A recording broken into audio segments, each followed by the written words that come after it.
사랑하는 성도 여러분, 오늘은 로마서 1장 18절부터 32절 말씀으로 죄가 어떻게 온 인류에 퍼져서 우리가 죄의 종노릇을 되었는지 함께 살펴보겠습니다. 바울은 이 내용을 성경 전체의 스토리, 특히 창세기 3장부터 11장까지의 흐름 위에 세워 설명합니다. 먼저 구조부터 보겠습니다. 오늘 본문도 일종의 샌드위치 구조를 보여요. 18절에서 20절은 사람들이 하나님을 알면서도 여말없게도 감싸지 않는 현실을 말하고 32절은 그러한 죄의 마지막 결론이 사형, 곧 죽음에 이른다는 사실을 상기시킵니다. 그리고 무서운 건 스스로만 죄를 행할 뿐 아니라 남들도 그렇게 하도록 옳다고 밀어준다는 점이죠. 로마서 1장 32절. 여기서 우리는 뱀과 아담과 하와, 그리고 그 뒤를 잇는 뱀의 후손을 떠올리게 됩니다. 이어서 21절에서 23절은 이들이 결국 우상 숭배에 빠진다고 말합니다. 이것은 창세기 4장에서 11장을 압축해 보여주는 대목이에요. 모세도 신명기 32장 17절에서 이방 우상 배후에 귀신을 언급하고 레위기 17장 7절도 같은 맥락을 전합니다. 그리고 29절에서 31절은 우상 숭배 아래서 드러나는 각종 불의의 목록을 길게 열거하죠. 이제 이 샌드위치의 중심에는 바울이 3번 반복하는 문구가 놓여 있습니다. 바로 내버려 두사예요. 로마서 1장 24절, 26절, 28절. 마치 고기 패티가 3장 들어있는 햄버거처럼 핵심이 3번 겹쳐 나타납니다. 첫째, 정욕에 내버려 두심입니다. 로마서 1장 24절. 하나님께서 그들을 마음의 정욕대로 더러움에 내버려 두사 그들의 몸을 서로 욕되게 하셨다. 정욕은 강렬하고 억제되지 않는 욕망을 말하고 창세기 4장 6절에서 7절에 나오는 가인에 대한 경고를 떠올리게 합니다. 죄가 문에 엎드려 있느니라. 죄가 너를 원하나 너는 죄를 다스릴지니라. 가인은 이 정욕을 다스리지 못했고 결국 아벨을 죽여 욕되게 했습니다. 가인의 뿌리에는 교만이 있었죠. 창세기 4장 1절에 내가 여호와로 말미암아 등남하였다. 히브리어로 까뉘티에는 얻다 취하다, 까나, 가인, 까인 사이의 언어 유희가 비쳐요. 자신을 창조자의 자리로 높이는 태도는 결국 피조물을 조물주보다 더 경배하고 섬김으로 드러납니다. 둘째, 수치스러운 욕정에 내버려 두심입니다. 로마서 1장 26절, 27절. 바울은 로마 제국과 황제들의 타락상을 배경으로 이 성적 타락을 고발합니다. 창세기 6장으로 가보면 하나님의 아들들이 사람들의 딸들을 취하는 장면이 나오죠.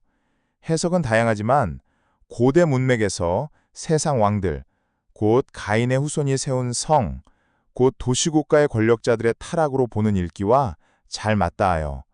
라멕이라는 이름을 멜렉, 왕과 연결해보는 언어 유희도 같은 맥락을 비춥니다.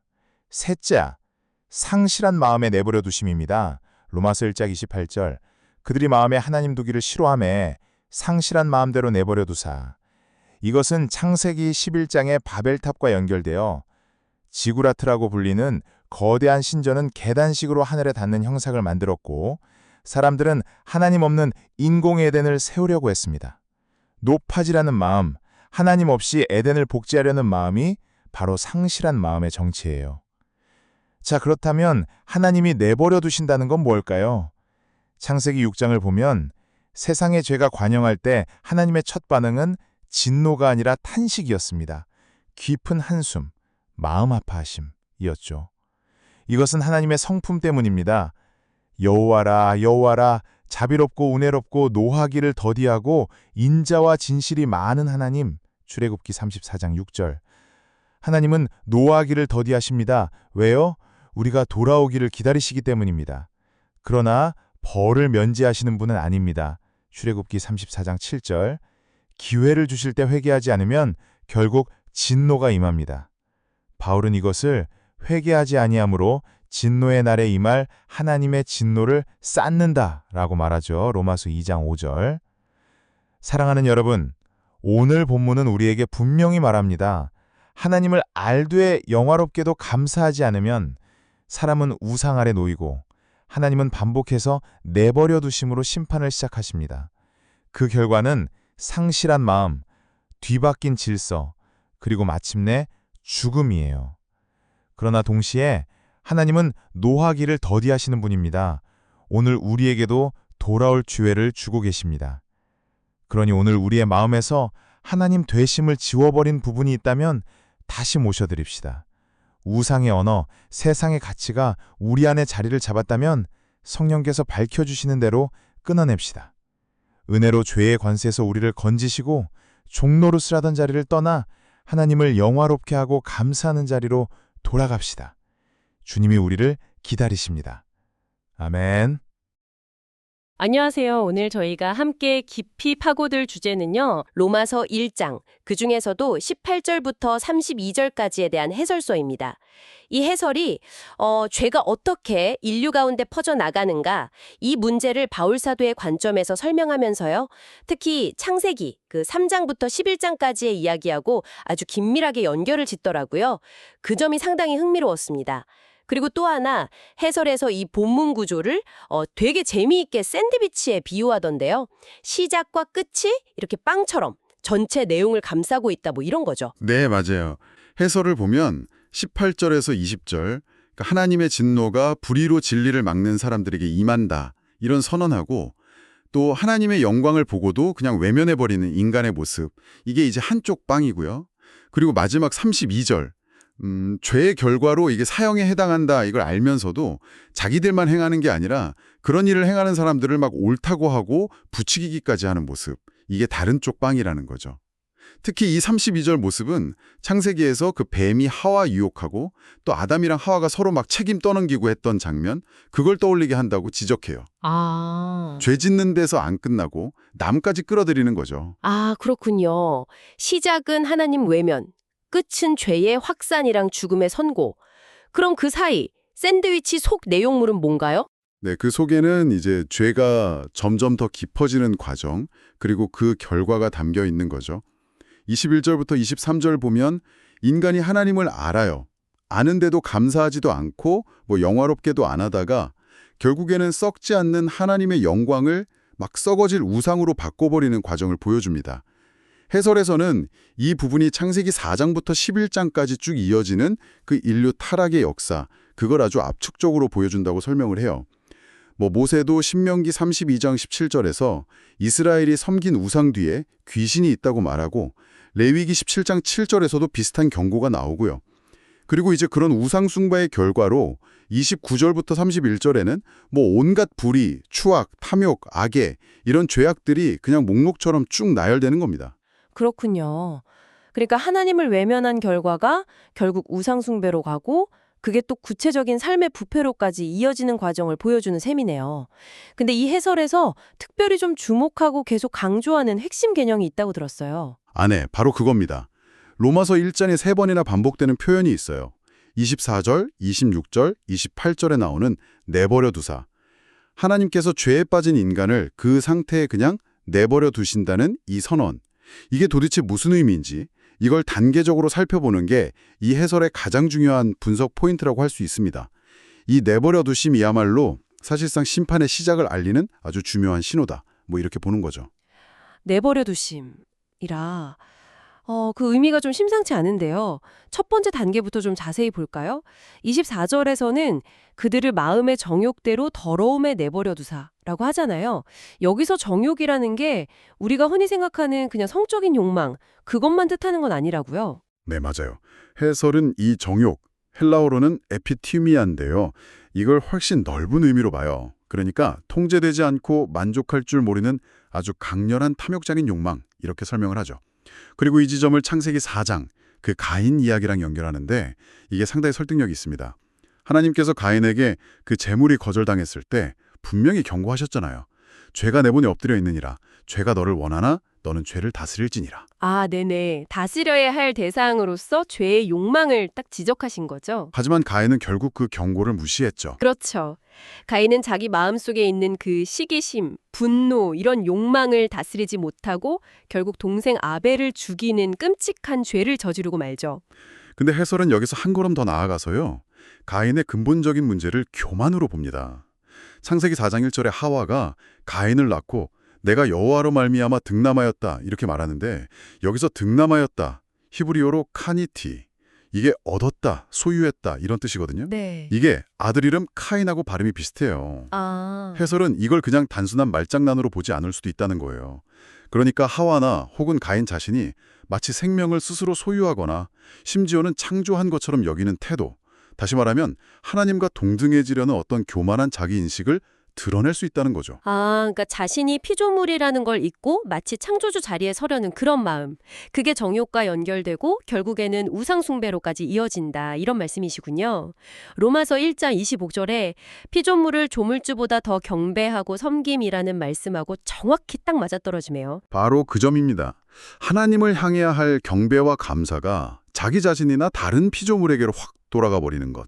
이게 바로 우상숭배의 본질이고 그 출발점에 통제되지 않는 욕망과 교만이 딱 자리 잡고 있다는 분석이죠.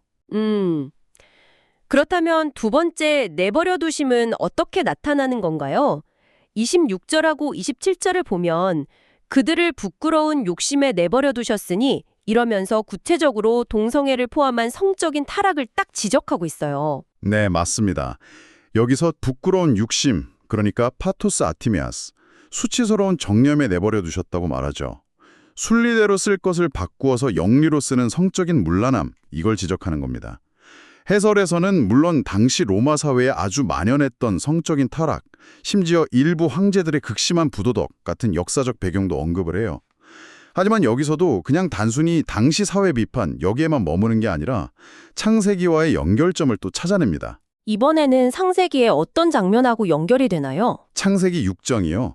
그 하나님의 아들들이 사람의 딸들의 아름다움을 보고 자기들이 좋아하는 대로 막 아내를 삼는 장면 있잖아요. 아, 네. 그 해석이 분분한 부분이죠. 그렇죠. 하나님의 아들들이 누구냐? 뭐 천사다, 경건한 셋의 후예다, 여러 해석이 있지만 해설에서는 고대 근동 문화 배경 속에서 이들을 좀 강력한 통치자들, 그러니까 세상의 왕들이나 권력자들로 보는 해석에 좀 무게를 두는 것 같아요. 어쩌면 창세기 4장에 기록된 가인의 후예들이 세운 문명 속의 권력자들일 수 있다는 거죠. 아, 그러니까 권력자들이 자기 힘을 이용해서 어떤 경계를 넘어서는 욕망을 채우는 모습으로 해석하는 거군요. 네, 그런 맥락입니다. 힘 있는 자들이 하나님의 창조 질서나 규범 같은 거 무시하고 그냥 자기들 욕망 따라서 여인들을 막 취하는 모습.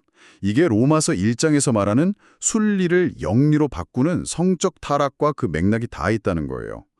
해설은 또 더 나아가서 가인의 후손인 라멕이 두 아내를 거느린 최초의 인물로 기록된 점, 창 4.19, 또 주목하는데요. 라멕이라는 이름 자체가 뭐 강력한 젊은이 이런 의미를 가질 수도 있다는 어떤 언어학적 추정을 제시하면서 이건 역시 힘을 가진 자의 자기중심적인 욕망과 타락이라는 주제를 강화한다고 보는 거죠. 흥미로운 통찰이네요. 첫 번째는 내면의 정욕, 두 번째는 관계 속에서의 어떤 도착과 타락으로 점점 심화되는군요. 자, 이제 마지막 세 번째, 내버려 두심인데요. 로마서 1장 28절. 또한 그들이 마음에 하나님 두기를 싫어하매 하나님께서 그들을 그 상실한 마음대로 내버려 두사 합당하지 못한 일을 하게 하셨으니 이렇게 되어 있어요. 상실한 마음에 내버려 두셨다. 이건 또 어떤 의미일까요? 네, 상실한 마음 원어로는 아도키모스 누운인데 이걸 직역하면 시험하여 인정받지 못한 마음, 그러니까 불합격 판정을 받은 마음, 이런 뜻이에요. 하나님을 마음에 모시기를 거부한 결과 그 마음 자체가 올바른 판단력을 잃어버리고 완전히 왜곡되어 버렸다. 이런 의미죠. 해설은 이 상태를 창세기 11장 바벨탑 사건하고 연결시킵니다. 바벨탑 사건이요. 아, 사람들이 하늘에 닿으려고 막 탑을 쌓았던 그 이야기 말씀이시죠? 맞습니다. 사람들이 신할 평지에 모여서 자, 성읍과 탑을 건설해서 그 탑 꼭대기를 하늘에 닿게 하자. 우리 이름을 내고 온 지면에 흩어지는 것을 면하자. 이랬잖아요. 해설에서는 이 탑이 아마 고대 메소포타미아의 지구라트, 그러니까 신들을 위한 거대한 계단식 신전탑이었을 가능성이 높다고 봐요. 이게 그냥 단순히 높은 건물 짓는 그런 건축적인 야망, 그 이상이라는 거죠. 인간 스스로의 힘과 지혜, 기술로 하늘, 즉 신의 영역에 도달해 보려는 아주 교만한 시도였다는 겁니다. 아, 하나님 없이 자기들 힘만으로 어떤 안전과 번영 그리고 명성까지 얻으려는 인공적인 에덴 동산을 만들려고 했다. 뭐 이런 해석이군요. 정확합니다. 하나님을 의지하지 않고 하나님의 방식이 아니라 인간의 방식으로 유토피아를 건설하려는 시도. 이렇게 하나님을 인정하지 않고 스스로 높아지려는 마음. 자기들 이름을 내고 흩어짐을 면하려는 그 집단적인 욕망. 이게 바로 로마서 1장 28절의 상실한 마음, 즉 하나님을 거부함으로써 제 기능을 상실하고 왜곡된 판단을 내리는 마음 상태를 아주 극명하게 보여준다는 거예요.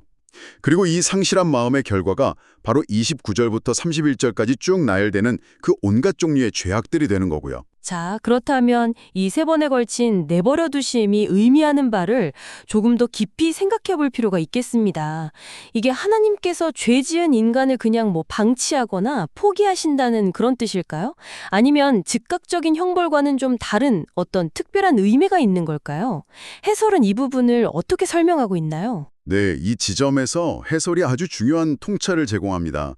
이게 단순히 형벌이나 포기가 아니라는 거죠. 핵심은 창세기 6장 5절 6절로 다시 돌아가 보는 데 있어요. 하나님께서 세상에 죄악이 가득하고 사람들 마음의 생각이 항상 악할 뿐임을 보셨을 때 그분의 첫 반응이 즉각적인 심판이나 불같은 진노, 이게 아니었다는 거예요. 오히려 성경은 하나님께서 땅 위에 사람 지으셨음을 한탄하사 마음에 근심하셨다, 이렇게 기록하고 있거든요. 아, 깊은 탄식과 슬픔, 마음 아파하심이 먼저였다는 거죠. 진노가 아니라 슬픔이 먼저였더라. 왜 그랬을까요? 그게 바로 하나님의 근본적인 성품하고 아주 깊이 관련되어 있기 때문입니다. 출애굽기 34장 6절을 보면 하나님께서 모세에게 자신을 직접 나타내 보이시면서 선포하신 내용이 있잖아요. 여호와라, 여호와라, 자비롭고 은혜롭고 노하기를 더디하고 인자와 진실이 많은 하나님이라. 이게 하나님께서 스스로 밝히신 자신의 핵심 속성이라는 겁니다. 아, 노하기를 더디하시는 하나님. 이게 핵심이군요. 죄를 보고도 그냥 못 본 척 넘어가시는 게 아니라 즉각적으로 심판하지 않으시고 오랫동안 참으신다는 의미로군요. 바로 그겁니다. 해설은 하나님께서 노하기를 더디하시는 이유가 우리 죄인들이 회개하고 돌아설 기회를 주시기 위함이다, 이렇게 설명해요. 이것이야말로 하나님의 정말 놀라운 자비와 은혜의 표현이라는 거죠. 어쩌면 이 내버려 두심이라는 게 이 오래 참으심의 또 다른 얼굴일 수도 있는 거예요. 인간이 스스로 선택한 그 길을 가도록 허용하심으로써 그 길의 끝이 얼마나 비참한지를 스스로 깨닫고 돌아오기를 기다리시는 시간일 수 있다. 이런 해석도 가능하죠. 하지만 그 기다림이 영원하지는 않다. 이런 경고도 함께 있는 거죠. 네, 그렇습니다. 그 점을 절대 늦춰서는 안 됩니다. 하나님은 자비로우시지만 동시에 공의로우신 분이시거든요. 출애굽기 34장 7절 하반절을 보면 벌을 면제하지는 아니하고 아버지의 악행을 자손 3, 4대까지 보응하리라, 이렇게 분명히 말씀하세요. 회개할 기회가 주어졌음에도 끝까지 고집부리고 돌이키지 않을 때, 그때는 마침내 하나님의 공의로운 진노가 임한다는 겁니다. 로마서 2장 5절에서 바울 사도가 이걸 이렇게 표현하죠. 다만 네 고집과 회개하지 아니한 마음을 따라 진노의 날, 곧 하나님의 의로우신 심판이 나타나는 그날에 임할 진노를 네게 쌓는도다. 즉 내버려 두심의 기간 동안 회개하지 않으면 스스로에게 진노를 계속 쌓아가는 것과 같다, 이런 무서운 경고죠. 유예 기간이 끝날 수 있다는 겁니다. 자, 오늘 로마서 1장 후반부에 대한 해설을 통해서 죄의 시작과 심화 과정, 그리고 거기에 대한 하나님의 반응까지 참 깊이 있게 살펴보았습니다. 이 내용을 한번 정리해 볼까요? 청취자 여러분께서 이 분석을 통해 특별히 좀 기억해야 할 핵심 메시지 뭐가 있을까요? 네, 몇 가지로 요약할 수 있을 것 같습니다. 첫째는요, 이 해설이 죄의 뿌리가 어디에 있는지를 아주 분명하게 보여준다는 점이에요. 하나님을 아는 지식이 있음에도 불구하고 그분을 영화롭게도 또 감사하지도 않는 마음, 여기서 모든 게 시작된다는 거죠. 그 결과는 필연적으로 우상숭배, 즉 창조주 대신에 피조물을 더 섬기는 방향으로 나아갈 수밖에 없다는 겁니다. 이것이 모든 죄악의 가장 근본적인 출발점이라는 통찰이죠.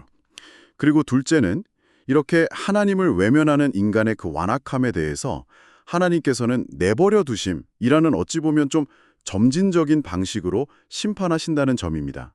마음의 정욕대로, 또 부끄러운 욕심대로, 그리고 결국에는 상실한 마음대로 내버려 두심으로써 인간 스스로 죄가 가져오는 그 파괴적인 결과를 경험하게 하신다는 거죠.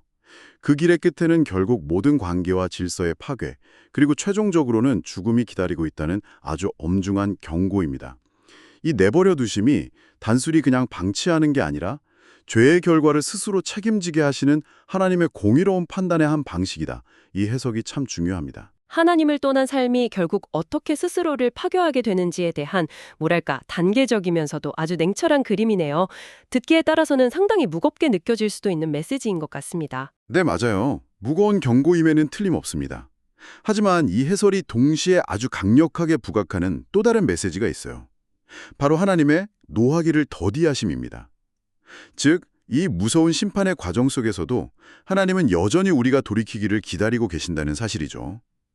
하나님께서 즉각적으로 모든 걸 끝내지 않으시는 이유, 그건 그분의 자비와 오래 참으심 때문이라는 겁니다. 그리고 이건 바로 오늘 우리에게도 여전히 회개하고 하나님께로 돌아갈 기회가 주어져 있다는 것을 의미하는 거죠. 해설은 바로 오늘 이 시간이 우리에게 주어진 기회라는 점을 강조합니다. 아, 그렇군요. 그러니까 단순히 죄가 얼마나 심각한지, 그 결과가 얼마나 끔찍한지에 대한 경고에서 딱 멈추는 게 아니군요. 그 경고 이면에 담긴 하나님의 마음, 그러니까 오래 참으시는 그 사랑과 자비를 발견하게 하고 결국 우리를 다시 초청하시는 그런 메시지로 이어진다는 거네요. 정확합니다. 그래서 이 분석은 최종적으로 청취자 여러분 한 분 한 분을 향한 어떤 성찰의 초대가 되는 거죠. 혹시 내 마음의 중심에서 하나님을 슬쩍 밀어내고 그 자리에 다른 어떤 것, 성공일 수도 있고 돈일 수도 있고 사람들의 인정이나 어떤 이념, 심지어는 자기 자신일 수도 있죠. 그런 것들을 올려놓고 있지는 않은지 돌아보라는 겁니다. 세상의 가치관이나 어떤 우상의 논리가 나도 모르는 사이에 내 생각과 말과 삶의 방식을 막 지배하고 있지는 않은지 좀 정직하게 점검해보라는 도전의 셈이죠. 그리고 만약에 그런 부분을 발견한다면 성령의 도우심을 구하면서 그것들을 끊어내고 다시 하나님께로 방향을 돌리라, 이런 부르심으로 이해할 수 있겠네요. 죄의 종로를 타던 자리, 또 스스로 높아지려던 그 자리에서 내려와서 창조주 하나님을 온전히 인정하고 그분을 영화롭게 하며 모든 일에 감사하는 그 본래의 자리로 돌아가자는 초청 말이죠. 네, 바로 그것이 이 해설이 궁극적으로 우리에게 던지는 메시지일 겁니다. 그리고 마지막으로요, 이 해설은 우리에게 이런 질문을 던지면서 끝을 맺어요. 이토록 노하기를 더디하시면서 죄인들을 오래 참고 기다리시는 하나님의 그 깊은 인내와 자비는 동시에 결코 죄를 용납하지 않으시는 그분의 불변하는 공의와 과연 어떻게 조화를 이룰 수 있을까요? 그리고 그 오래 참으심과 공의로우심 사이에서 우리를 향한 하나님의 마음은 오늘 이 시대를 살아가는 당신에게 구체적으로 무엇을 말해주고 있다고 생각하십니까? 이 질문을 한번 품고 로마서의 말씀을 그리고 오늘 나눈 내용들을 좀 더 깊이 묵상해 보시면 참 좋겠습니다.